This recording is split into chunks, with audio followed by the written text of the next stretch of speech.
Hey guys, welcome back to the channel. So we're going to do an update on the stats experiment that I started in Hockey Ultimate Team, where I started tracking all of the stats when I played in Rivals and Hut Champs. So for anyone that hasn't watched those videos, I'll give you a quick recap.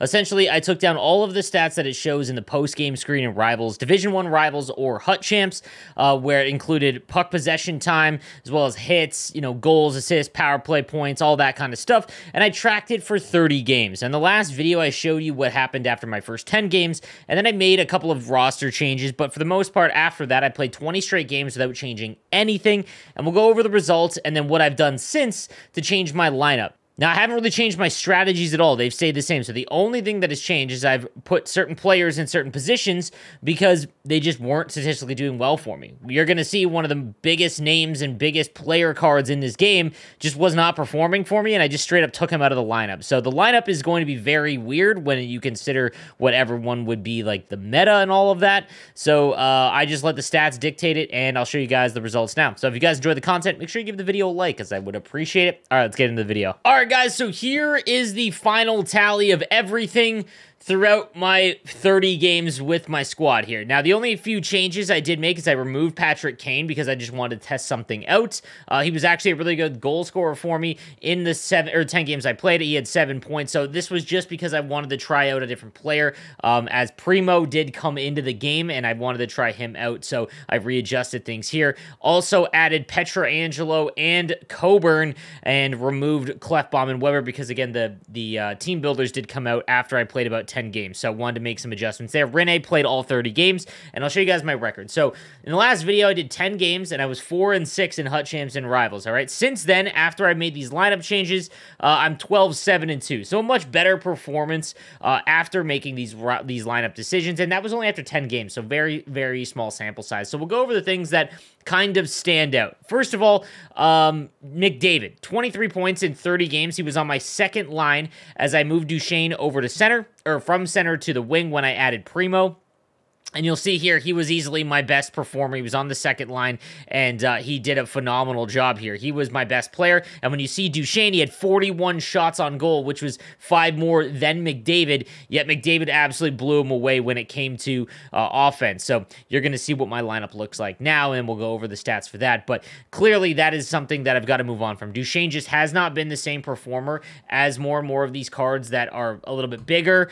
They just don't fit my playstyle as much because, again, there's a lot of other players that have now caught up. The advantages that Duchesne had obviously start to dwindle because he is only 5'11", and again, size does not matter because you'll see in this, this mock-up here and all the stats that go with it, but when everyone else catches up in terms of speed and shot, he becomes less and less valuable, right? Another one that's kind of surprising here, Larkin was just god-awful for me, and I'm going to move on from him. I do move on from him in this episode. You'll see he had 7 points. Now, obviously, he was just on my fourth line, but he also did play on the power play. Just wasn't very good for me. But the biggest stunner for me was Nathan MacKinnon. So after 10 games, he was awful for me, so I moved him down to the fourth line, and in that last video, my fourth line dominated. It clearly showed that when my fourth line was on the ice, because my team was so good, that is when I made up for, the less and less offense going up against other teams' top players that they have on their teams. My fourth line is so good that it's as good as a lot of players' first line. So obviously I was taking advantage of that. But in the 30 games, Nathan MacKinnon, who was a 96 overall,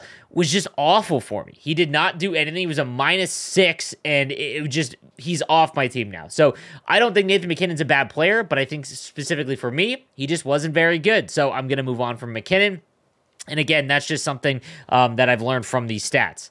Another one that is a pretty big standout. So after my first 10 games, my fourth line was so good, and Barzal was on that fourth line. He was a +15, which is by far the best on my team in terms of forwards. And he has been, I've noticed him more and more. And again, I wouldn't have, he was stuck on my fourth line because I just assumed, MacKinnon has better stats. I was using Lemieux ahead of him, obviously, Kyrou. But Barzal, for me, I don't know what it is. I don't know if it's because he's very, very shifty, and I like using like the half spins and things like that so much. He has been by far one of my most impact forwards, and it's been really fun to see that this is something that I wouldn't have done. I would not have put Barzal this high in the lineup had it not been for tracking stats. So he is going to continue to be pretty high in my lineup. He's just been so good for me. Keith Primo. So I played 20 games with Keith Primo. He has been extremely noticeable. He's got 12 points in 20 games. And again, guys, if you've seen my content this year or watched me on stream, when I go up against very, very good players, I'm not struggling on defense. I'll show you guys my stats with Rene because, again, I haven't obviously been pumping goals in. It's my offense. So anyone that, like, 12 points in 20 games has been pretty decent for me. But clearly my first line needs a shakeup because the plus-minus is, well, I mean, it's literally just a +1 because Duchene's a -1 here. But Primo and Kyrou are both +1s. Primo has been extremely noticeable with close quarters on. One of my favorite cards so far, and he is going to remain on that first line. He's been so good. Moving on down to defense. So my first pairing, I've noticed Pietrangelo, but again, when you look at the stats, I mean, him and Coburn have been -3 and -2 for me. Pietrangelo just hasn't been it, and I don't know why. But again, you see the stats here. He just hasn't been performing well for me. So we're gonna make a change on my first line specifically. But then as you go down, Hedman and Burns have just been so good still, which is not really all that surprising. And then Fox and Bouwmeester. Fox has been half decent when I carry the puck with him. And you look here, 17 minutes puck possession. Bouwmeester just doesn't see the ice. So my third pairing, left-handed defenseman, just does not see the ice at all. So it's something that where I'm not going to prioritize, you know, adding or doing anything for another card. In terms of goaltender, so I played 30 games, and I went in total 16, 12, and 2, and I had an 83% save percentage with Rene. Rene has been phenomenal for me. There's no reason to change. It's not a goal-scoring issue.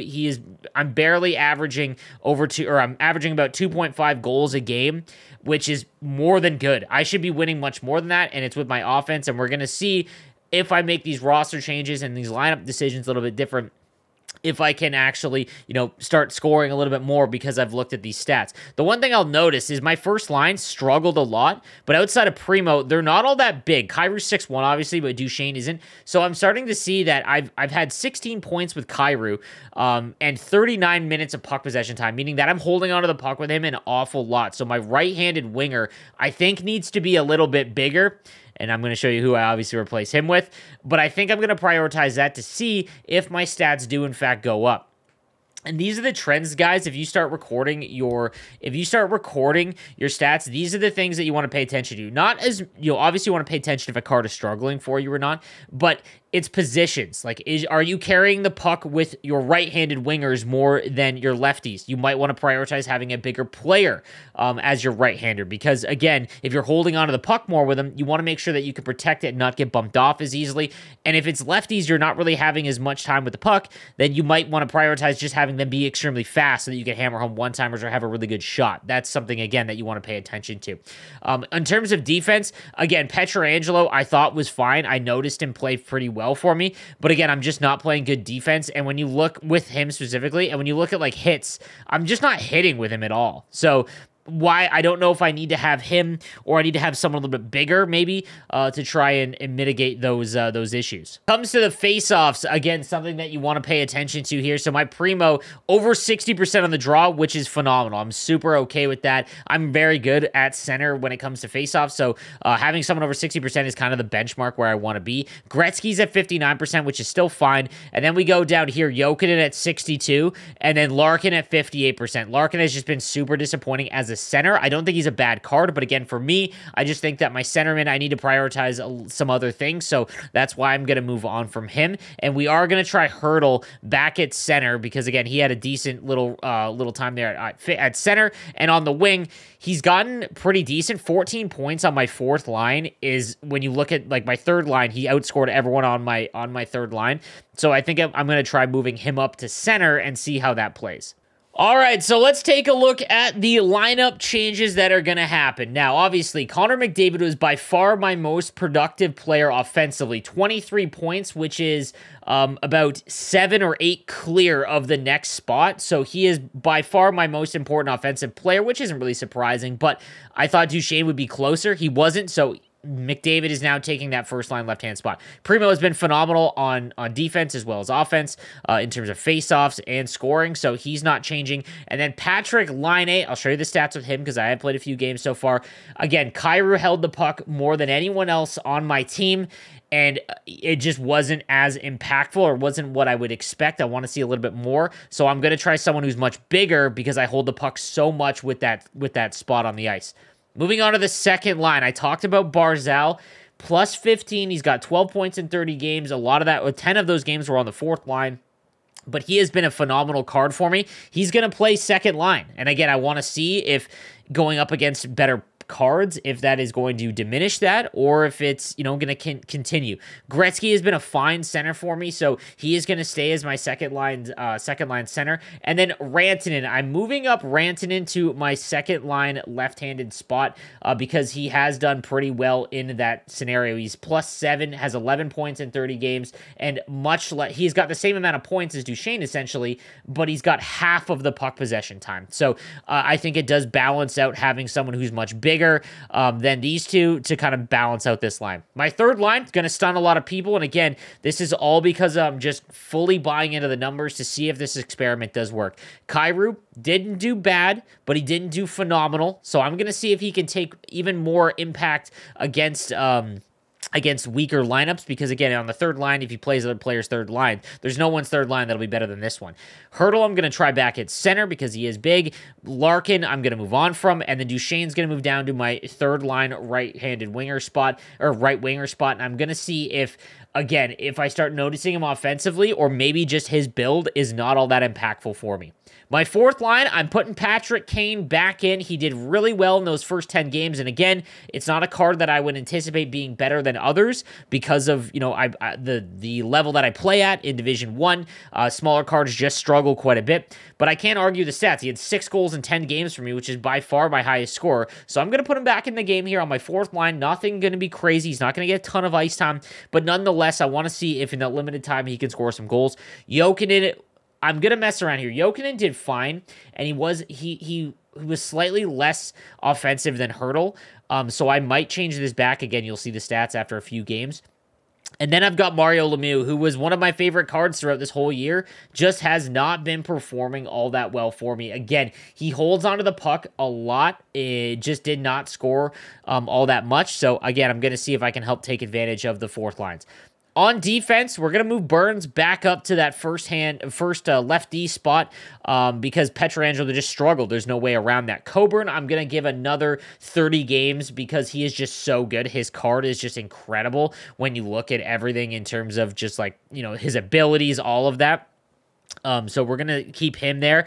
Hedman's going to go with Pietrangelo because Pietrangelo did feel really good. So I'm going to give him another shot. And then Burns and Bouwmeester and Fox is just going to stay there. And we're going to keep Rene here as my goaltender. No reason to change. All right, guys. So I have played 7 games with this lineup, and we're going to go over how it's gone so far. So I've made all these changes. You'll see everyone here who's on the power play, and then same with my goaltender defenseman. So right off the rip, my first line, way better. I'm playing much better. Again, if you look back to my first 30 games, my first line was a total +1, and no one had more than 16 points, so a little over half a point per game. Laine's got 7 points in 7 games. Primo's got 5, and McDavid has 7, and they're a +6, +4, and +2. So obviously, my first line now is I'm found the right mix of player types to take advantage of the way that I play. My second line, we've got Gretzky at 7 points. Barzal's got 4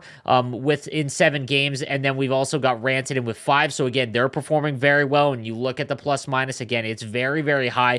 But then my bottom 6, just not really doing anything so far. And honestly, Kyrou's a -2, and then my fourth line is just playing awful. I don't know what it is, but again, I'm going to make some changes. We're going to see if this continues. It's a small sample size, so we're going to take a look and pay more attention to it. But I'm very happy with how my first and second line has been playing. On defense, Burns and Coburn seems to be the mix for me. I mean, you take a look at the points. Burns has 8 points in 7 games. Coburn with 5 and 7, and I'm actually scoring some goals with Coburn, and then again plus minus 6 and 5, and then the bottom 2 pairings just not anything good. So it looks like I'm very top heavy in terms of my production, which I'm completely okay with. The other thing I want to pay attention to is my power play. So I'm starting to track my power play here, and when we go over and look at, I'm 5 for 9 so far on the power play, and you see my record. I'm 6 and 1 playing Hut Champs and Division 1, and I'm not doing the matchmaking glitch, guys. So I'm playing players that have over like 2150 in terms of their skill rating. So it's been very, very good so far. I have no complaints. The one thing that is becoming a glaring issue for me is Hurdle at center. So he's 15 faceoffs for me, 4 wins. Now, he doesn't have 99 on the draw, and I don't have quick draw on him. And I don't know what it is, but there is something about Hurdle now. He has no points in 7 games. It's almost time for me to make the switch because Jokinen has been much better on the draws. I have quick draw on him, and even him's not being amazing, but he's 18 and 8 right now, which is a little bit better. My first 2 have been phenomenal, so, I mean, I'm not really going to do any changes there, but has been interesting. Again, guys, this is a small sample into my second 30 games, but I'm going to keep tracking it. We're going to find out how it's going to play, and I hope that this has sparked some other players in just terms of, you know, making your lineup decisions not based on whatever, you know, the meta is. If, you know, if you perform better with certain players, use those players. You see it with Barzal. And then again, Kyrou, not extremely big, but he's holding onto the puck for me more than anyone else. Go and get someone like Laine who's gigantic. Or maybe you need faster players on the wing. This is the thing that you will learn. And it's honestly a lot more fun. It does take quite a bit to take some time after each game and track the stats because EA doesn't track puck possession time outside of the end game screen. So let me know what you guys think in the comments section down below if you want me to keep continuing this experiment. Again, let me know, maybe you guys have tried it out. I know a lot of people in my Discord have been telling me that they have. And yeah, guys, follow along. I'll see you next time. Have a good one.